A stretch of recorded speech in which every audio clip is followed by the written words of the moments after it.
The time is at hand.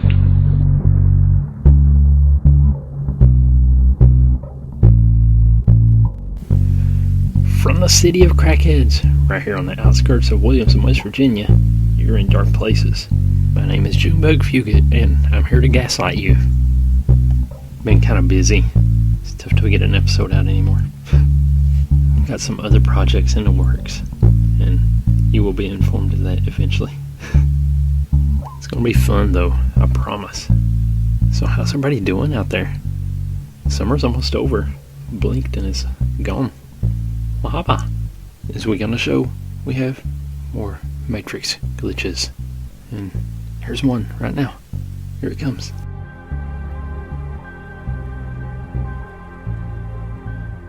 I can't read minds by any means, but I swear I can hear people's thoughts sometimes.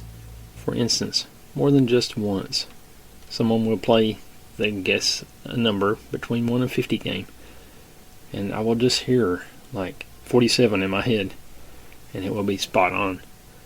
The weirdest one was when I lived with my ex, and I was in the shower, and she was doing makeup. Out of nowhere, I get the A Deer song from The Sound of Music stuck in my head. I've not seen that movie in 15 years. I start to sing it in the shower. My girlfriend just throws open the curtain and freaked out. Apparently, I was just singing along exactly what was going on through her head.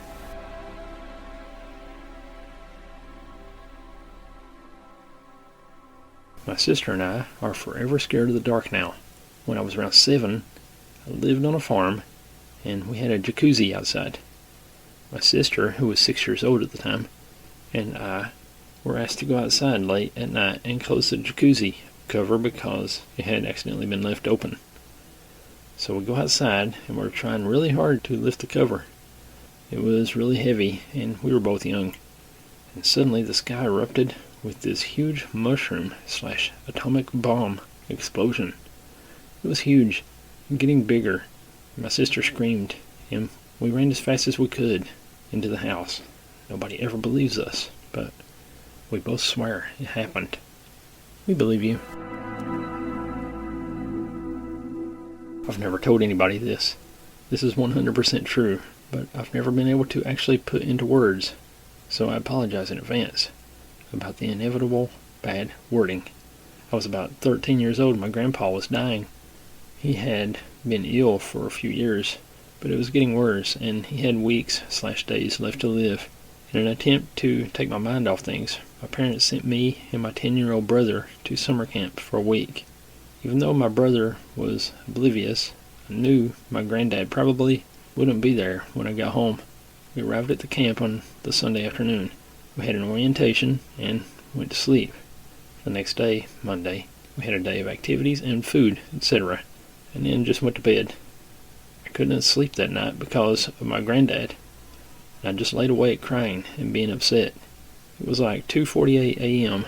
and I finally started to doze off. All of a sudden, a really loud voice shouted something in my ear. It was a female voice, and it echoed.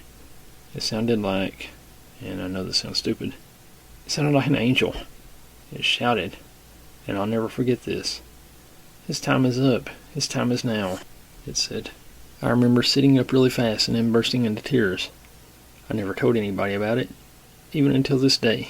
As you can guess, I got home and my mom informed us in the car that my granddad had died around 3 a.m. on the Tuesday morning.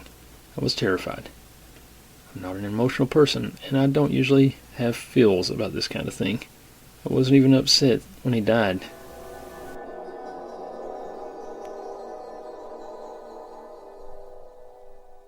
I was driving across the country with my mom and her sister.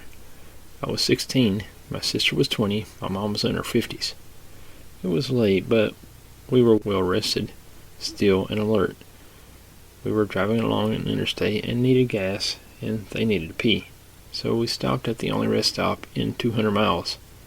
There was a van full of teenagers on some road trip, and a small gray compact car, like a Honda Accord or something like that, parked at the pump in front of us. 2 men about 17 to 20 were standing outside the Honda in hoodies, statues still. The teenagers were on our left. When we got there, everything felt wrong. There was a deep and unsettling fear about this place, and we had not felt that way at any other rest stop. We'd been on the road for days and seen many rest stops at night, and had never been afraid until then. My mom and sister went outside, and I stayed in the car. I heard the teenagers say they were creeped out and couldn't get the pump to work, and they left in a hurry. I was mostly watching the car in front and two men who had still not moved at all, not an inch. They weren't talking. They weren't on phones. There was no light anywhere but the dim overhead lights on the gas station awning. They were just standing there, still as stone. My sister and mom came running back out to the car, and when they got in, the two men slowly turned to look at us, while not moving or pivoting the rest of their bodies. And I swear, we all saw the same thing. They had eyes dark as pitch and empty, truly empty. Not black, not reflecting any light at all, just a void. We booked it.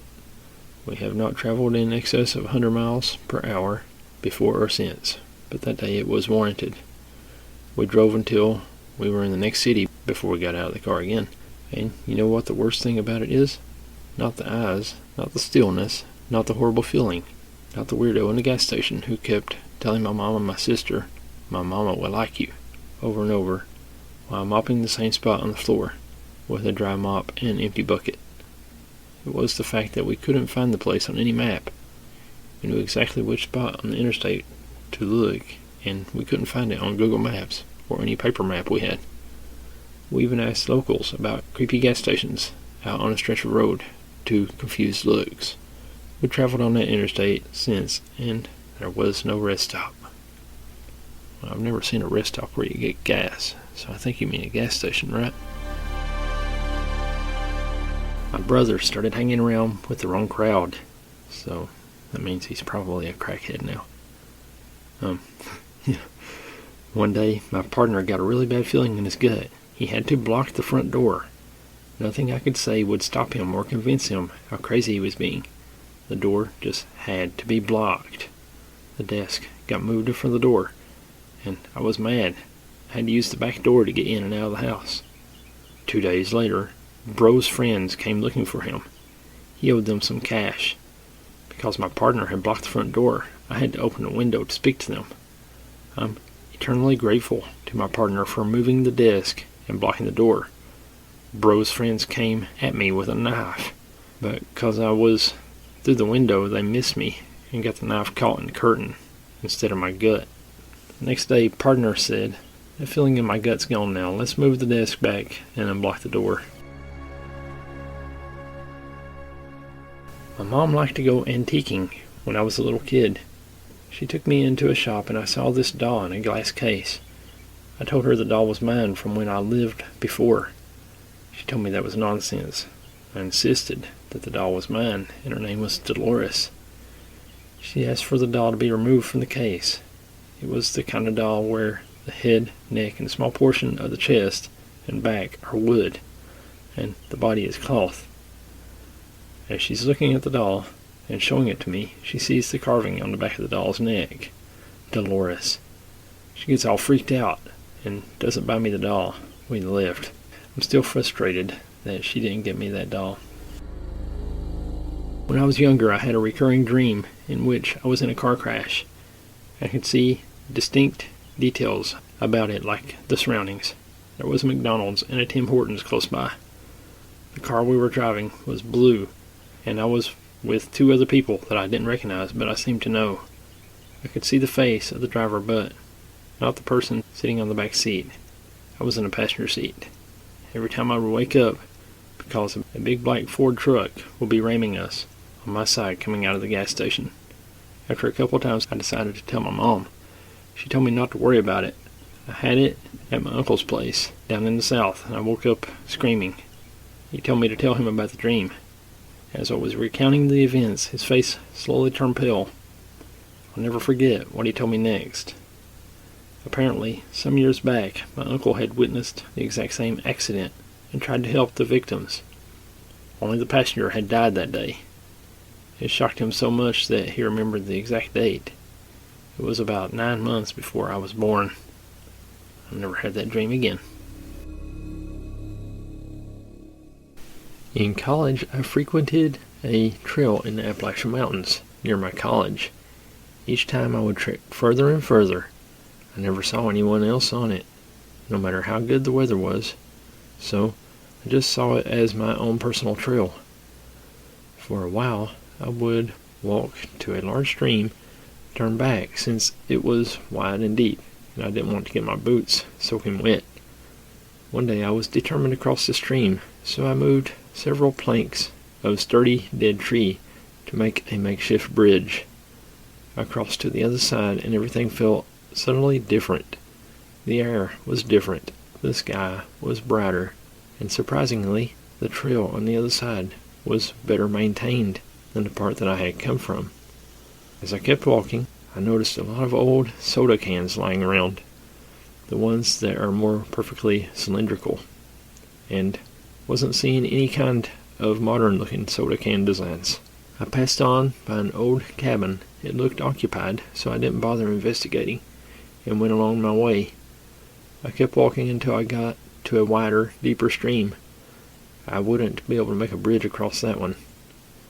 I turned around and headed back. I distinctly remember the sky turning overcast within a matter of minutes. I couldn't clearly see the sky, since the trees blocked a lot of my view. I had just assumed a cloud had passed across the sun, but when I got a better look, the sky was completely different. It felt like I was walking along a completely different trail. This is the craziest part. I looked over to where the cabin had been to find nothing but the remains of the cabin. All that was left was the stony chimney. I had walked by the cabin about an hour back, but there weren't any ashes, no smoke. There was a thick layer of fallen leaves, and even some litter, modern litter, like beer bottles and cans with modern logos. I was dumbfounded and explored the cabin's remains for a good hour until it started to drizzle. I walked back along the trail. The old soda cans were gone. The bridge that I had built was gone. I couldn't see the logs further down the stream. The rest of the trail was just as I had remembered it. I walked the last mile or so of the trail in darkness and rain, guided by my phone, which never could get reception up in the mountains. So that's my weird time traveling story. I've made a point of wanting to go back to my college town so I could revisit the trail and see what was on the other side of that second big stream. So keep us updated.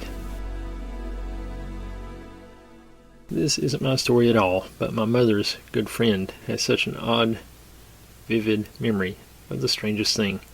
Really chill guy, musician. Here goes. When he was in high school, he was madly in love with this really nice girl. The problem was, she didn't have a very good relationship with her then boyfriend, who apparently was really mean to her. One night, a Friday night or holiday night, she appeared at his doorstep crying because she had a big fight with her boyfriend. He didn't know what to do, so he took her upstairs, and they just talked the whole night. He woke up the next morning and she was nowhere to be seen.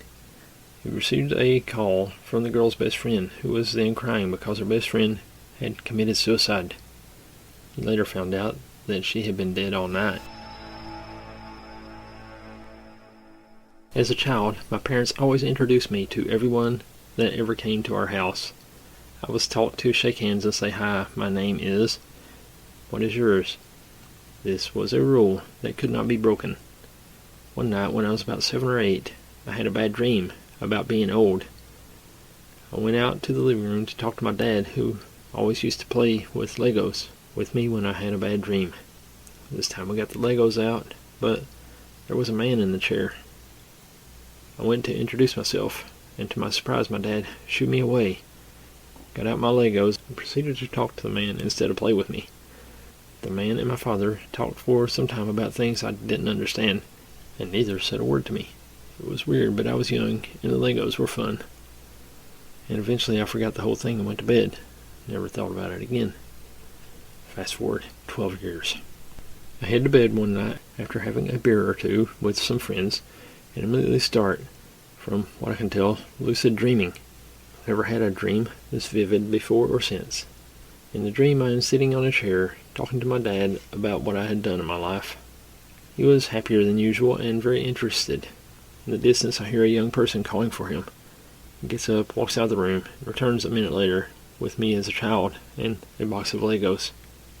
Young me approaches me, and my dad shoos child me away.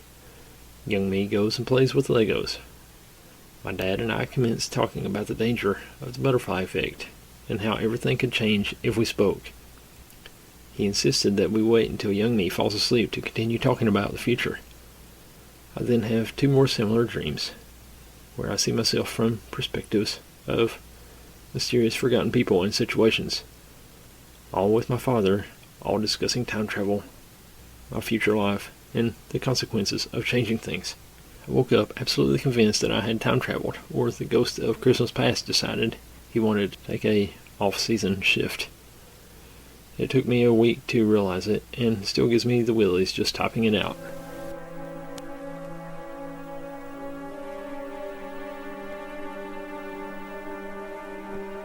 I don't know if this qualifies, but my dad died, and about a year later, on his birthday, I saw someone who resembled him out of the corner of my eye. So I looked and he disappeared. The messed up part is he was dressed in a gray t-shirt and white pants with a white jacket. I tracked him down in a store and followed him almost like a stalker. I looked at him over and over, and it was a spitting image of him, and I could not believe it. Let me backtrack a little bit. My dad got misdiagnosed with diabetes and died of pancreatic cancer.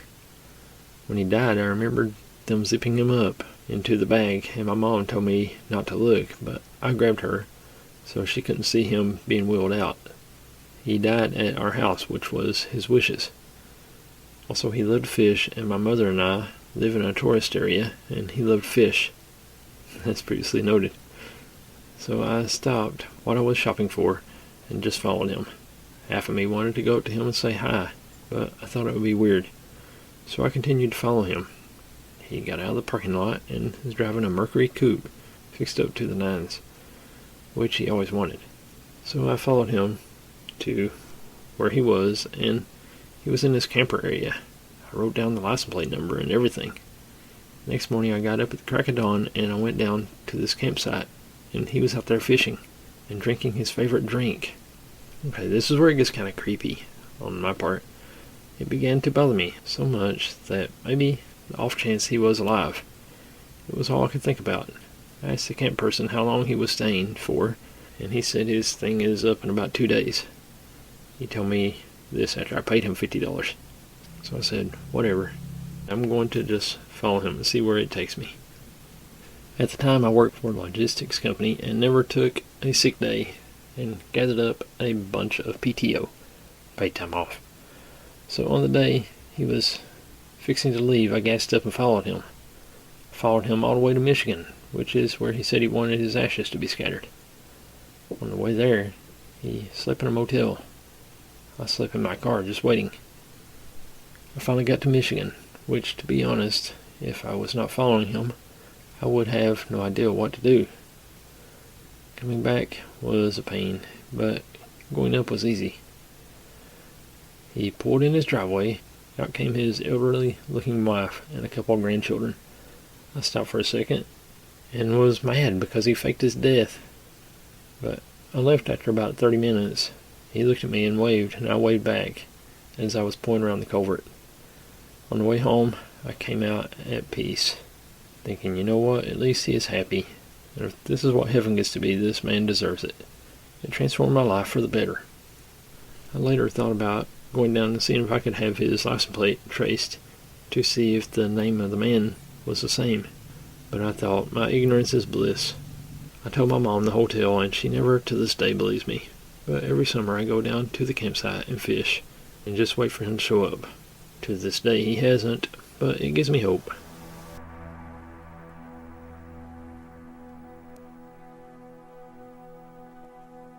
About every 3 or 4 days, I see a tan-colored mid-2000s Ford F-250 with a matching tan grill guard. The grill guard has a uniquely shaped black streak toward the passenger side. On the days that I see it, I will pass in oncoming traffic 5+ times throughout my day, sometimes within minutes of each other. On other days, I don't even see it once. I don't drive in a repetitive schedule. I do service calls at different locations every day. I've passed a truck on the farthest edges of town, on almost all the highways leading in and out of the town. And I've even seen it once on a neighboring town that is at least an hour and a half drive if the oil field traffic isn't heavy that day. It always has the same distinctive mark on the matching tan grill guard. The windows are just always too dark to see clearly inside, but I can usually see the figure of a man wearing a cowboy hat. One day I stopped seeing the tan truck. However, since the start of this month, it's been back. I've seen it 4 times. So what would be freaky is if we all just start seeing that same truck now everywhere we go.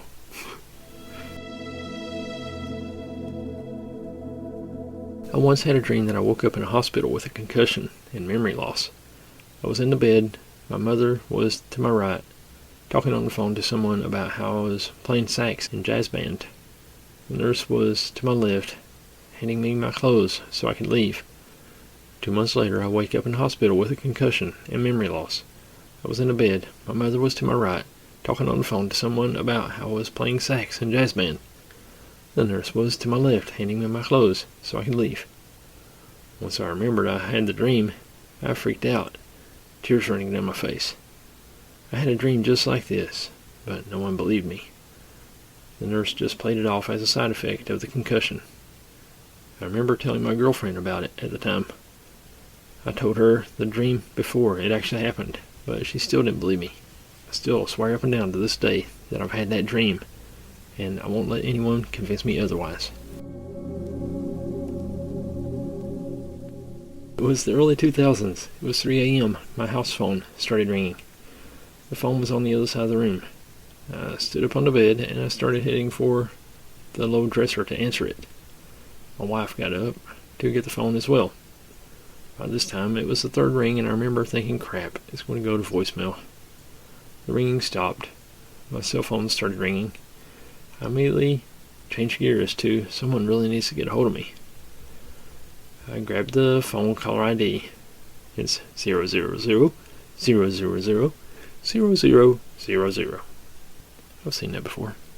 It's not a scam thing though.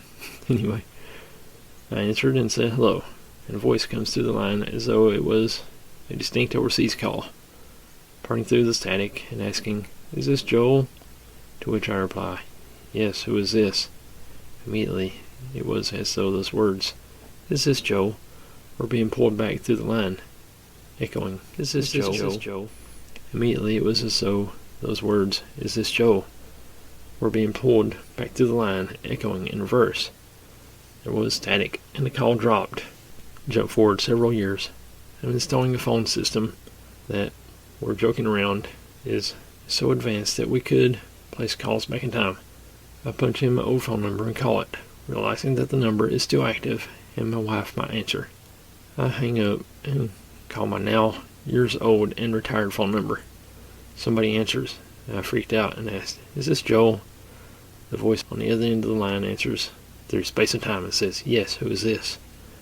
At that instant, I immediately remember taking that call and am dumbstruck.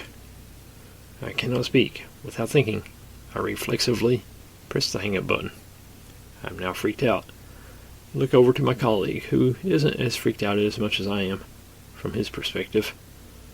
I called a number and someone with the same name answered, but he realized that was my voice on the other end of the line, and I told him I got the call. It was 5 years ago, but I got that call. Then we both freak out. I hit redial and get a message that number's no longer in service. I called my home number back and my wife answered. I told her that I'm testing the phone system and asked her if she had any previous calls. Nope, none. I'm kind of freaking out, but with her on speakerphone, I asked, "Hey, do you remember that 3 a.m. phone call that we got those years back?" "Yes." Where I was asked, "Is this Joe?" And the line went dead. "Yes," she said. I'm now looking at my colleague with my wife still on the speakerphone. "Do you remember what year that was?" She said, It's before we had kids, so I would have to say it was around 2002 time frame. I don't know how to say this, but I'm pretty sure that was me that called, I said. When I was in 8th grade, I went to a corn maze with my best friend and her stepdad. The maze was in a neighboring town about an hour away. When we got there, they tell us we are the last ones to go through and point to a sign saying, "Do not touch the corn for any reason." We think this is funny and, of course, do not listen. We go through the maze, have a great time, get scared, and leave. This is where it gets weird. We leave at a little before 9:30 and start the drive home. My friend and I are singing along to the radio when her stepfather shouts and the road ends. There was no warning, just suddenly we were on a gravel road and surrounded by cones. He kept going, trying to turn around when the road was suddenly back. We were all a little confused, but continued driving. We see a sign for I-65 and think, this can't be right. Our stepdad stopped at a gas station and we were in the city about an hour and a half away, and it's 2 in the morning. Before the road ending, it was around 10:30. We drove on a dirt road for no more than 10 minutes, and suddenly we were in an entirely different place and lost 3 hours. By the time we got home, my parents are freaking out, as well as my best friend's mom. They don't believe our story, and me and my friend were grounded, and the stepdad was in a lot of trouble with her mom. To this day, I associate that with corn mazes and haven't stepped foot in one since. I was out with my friend at her sister's house. His sister has a couple of kids, with her eldest being about 4 at the time. Well, you know the way kids are at that age, and they babble nonsense half the time. Amongst all this, the 4-year-old, stream of consciousness babble, she says to me, "Your cat has got blood on your trousers." I check my jeans, a bit dirty and oil-stained, for sure, but no blood. I tell her this, but she insists that my cat has got blood on my trousers. A bit weird and insistent, I thought, but she goes off to show me her new doll's house, and I forget about it until I get home later that day. I go up to my room, and the cat had brought me a present, a dead, bloody pigeon, which had been thoughtfully left, bleeding, on top of a pair of jeans on my washing pile. And now, the time slip. The Space Shuttle Challenger disaster. I distinctly remember that happening in my first year of senior school here in the UK. I remember my first year from the teacher telling us about it. I remember sitting in the first year row of chairs for school assembly with the headmaster making a speech about it. Problem being, my first year of senior school was in 1984. And I kind of have that memory too. I was always thinking it was 1984. I don't know, maybe I'm just dumb. See, because it actually happened in 1986, is what they're saying. Mandela effect, I think. Was it 84 or 86? A related story. I went to Florida one year with my Uncle Tim and his family, and we saw the Space Shuttle Columbia launch in Florida. And it stayed up there for a couple months or whatever, and on its way back down is when it exploded. I've had many strange things happen, but here is one of the more crazy moments. I was driving a car through the countryside. A passenger, I must say, from the city, decided to throw a plastic bottle out the window, to which I tried to shout indignation, but it happened too fast and the bottle went out the window, only to suddenly fall from under the footwell, an identical bottle onto the passenger's feet. Still have no idea how to explain it, nor do any of the other passengers. The bottle disappeared and rolled down onto her feet from under the dash. An identical Sprite bottle, also both empty, with the label ripped off. Stopped the car and went back, and sure enough, the other one was in the road. I don't drink Sprite. She was the first to bring it into my car. I've never experienced something like this myself, but my grandparents told me a story that's always stuck with me. My granddad was in the Army during World War II and then drove trucks across country for years after that. One night, while my dad was still young and my granddad was out on the road, my grandmother had a terrible dream about him falling asleep on the road, and she woke up screaming for him to wake up. She eventually got over it and went back to sleep. She told my granddad about it when he got home, and he asked her what night it was. He then told her that on that same night he actually did fall asleep at the wheel, and while asleep he dreamed that he saw her standing in the middle of the road in her nightgown with her hands out toward him, telling him to wake up. This jolted him right awake, and he stopped his truck to find that he was headed straight for a bridge that was out. Seems crazy, but I'll never forget it. During the first year of university, I lived in dorms. One Sunday night, after a couple of drinks, two of my friends and I realized that we were likely to run out of alcohol and mixer. The shop on campus was already closed, and the only one we knew would still be open was a supermarket, which was, according to Google, a 30 to 40 minute walk away. Seeing no alternative, we got directions from Google and set off. The walk took us through a suburban area. The houses were fairly nice, looked pretty much the same, and were set out in neat rows. After walking through a couple of streets, we came to a road between two fields. In one of them, despite it being late, there were a group of people riding horses in a circle. One of my friends commented that it was odd, but other than that, we continued in relative silence, and soon turned onto another street with houses on either side. 5 minutes or so later, one of my friends mentioned that it was really strange that in the middle of these streets of houses, which were deserted due to the time, there were fields with people riding horses in them. The three of us looked at each other for a couple minutes and turned back the way we'd come. We went exactly the same way. There was no other option. But there were no fields, just rows and rows of houses. To this day, I have no idea what caused this, whether it was a shared delusion or something else, I don't know. Other than those two people, I've never really spoken about it because it just sounds crazy or made up. But it really happened, and it scared all three of us to death. Okay, one more. When I was in my preteens, I started to have dreams of things that would happen later in life. They were usually just banal things like the order and colors of cars at an intersection, new billboards on the main road, a sentence or three spoken later in the week. Very ordinary things that, after a year or so of this happening at least once a month, I largely ignored and accepted them as commonplace occurrences that quite a few people have. In my mid-teens, 14, 15, I started to have extremely vivid dreams where I had no recollection of myself or anyone I knew in any way whatsoever, some of them seeming to last years, depending on how long I slept. In them, I answer to a different name, look different, and have a different history, different hobbies, you get it. These dreams were so vivid and so convincing that when I woke up from them, I'd be confused as to who I was before getting out of bed. I read that these kinds of dreams are also somewhat common, and that I shouldn't be too terribly spooked by them if they turn bad, which eventually they did. Some of these I can't even bring myself to talk about. They were so horrific. Others were less so, but emotionally devastating in other ways.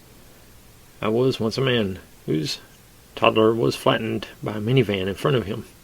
A girl who was permanently disabled in an accident and could no longer play the sport that she had dedicated herself to her entire life. After a good while, I got used to these dreams too, and started to kind of look forward to them. When I was 16, both types of dreams were still occurring. I mostly had normal run-of-the-mill dreams. These were rare in comparison. I stayed up for a while longer than usual one day, and when I dozed off, it was into one of those horrific dreams. In it, I was a girl in her late teens or early 20s who was wearing a really uncomfortable bra. The dream started with her riding in the back of a truck, making friendly small talk with a guy she didn't know very well as he drove, both lightly flirting. He took a wrong turn. She leaned forward, told him that they were supposed to go straight, and he replied, "I'm picking up my friend, remember? Thought I told you that."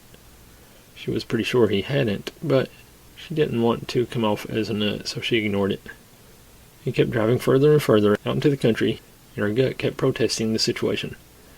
She kept wiping sweat off her hands, but there was nowhere for her to go if she got out of the car. Fields for kilometers dotted with massive ranch homes. too few and far apart to make it unless they stopped right beside one. They eventually pulled into the driveway of this gorgeous manor-like home, and they both got out of the car. By this time she was near puking from anxiety, and her legs were trembling up to her thighs. The guy was still plucky, and she tried to keep up an act, but it was glaringly obvious that something was off with her. The guy said nothing on it, and walked to the door with her and rang the bell. It was answered by an average height, average weight guy with orange freckles all over his face, and short, likewise hair, butt naked except for a towel around his waist and thighs. He looked a little startled at the arrival of a girl, and what's-his-face, but invited them inside, gave them drinks, and left them in his living room while he finished dressing. I don't remember the exact transition from waiting on the couch to essentially endless assaults, but the rest of the dream was so insanely messed up that I don't want to, and doubt that I could, even write it down. If you can think of any not completely outrageous form of assault that could be performed by one or two assailants on a woman, it probably happened over that period of a little over a week in dreamtime. It was so vivid. When I woke up, I was shocked that I couldn't taste blood in my mouth, and that I was fine, and it took me much longer than usual to work my way back into my life. I didn't leave home that day, and when I wasn't paying attention to my stride, I adopted a limp in my right leg. In the dream, it had suffered branding and mutilation, especially on the foot. I had the dream twice after the first time, not remembering it while in it, and my reaction to it wasn't any better with repeats. It was brutal, but I wrote it off as being an especially appalling, horrific version of Not Me dreams, and didn't brood over it for longer than it took to transition back to regular life. The third time, I told myself that I would go to a sleep therapist if the dream happened again, and it didn't. About a year and a half after the last time I dreamt it, there was a big end-of-the-year party about 20 minutes out of town that a lot of people I knew were going to. I made plans, and on the evening of the party, I ended up in the backseat of a truck driven by a friend of a friend who I had met briefly a few times before and hung out with once. He seemed to be pretty well liked.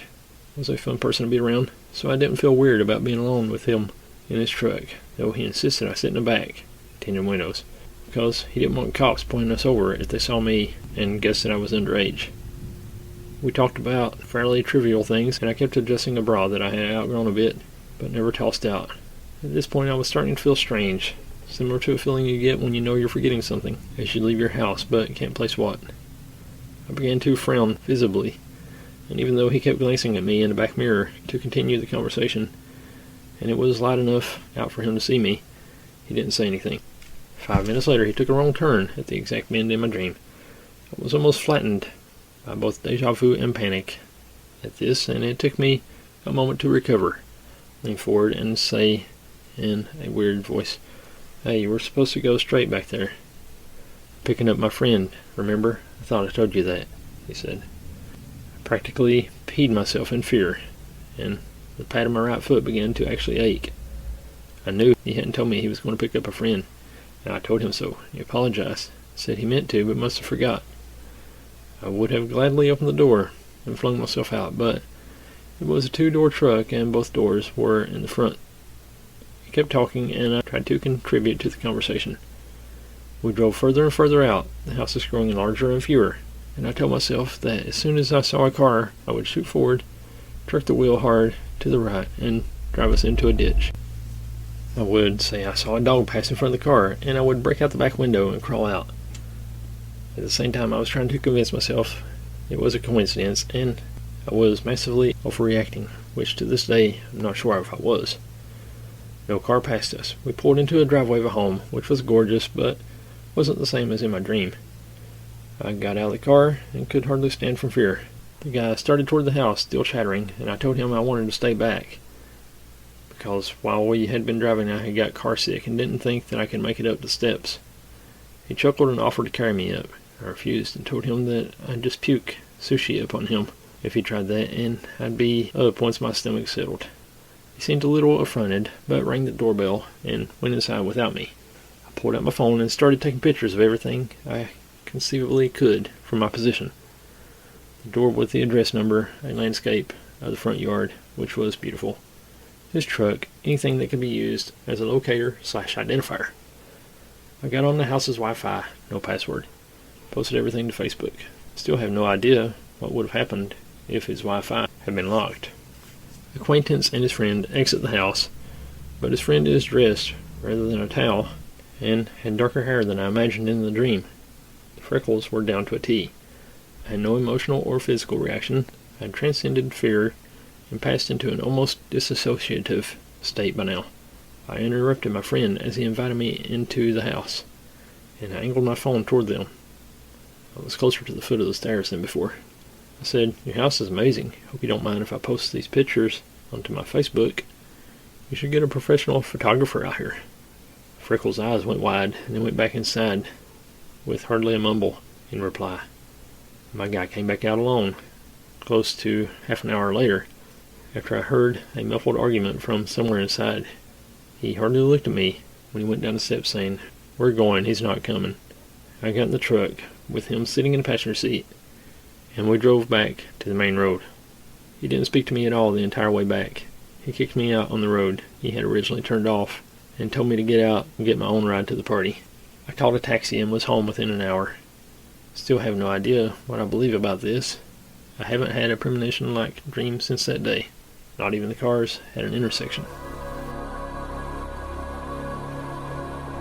And that's all of the Matrix glitch stories for this week. Thanks for listening. Thanks to everyone at Nighthawk Radio.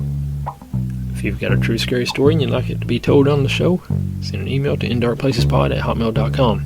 We'll see you again right here next week. God bless.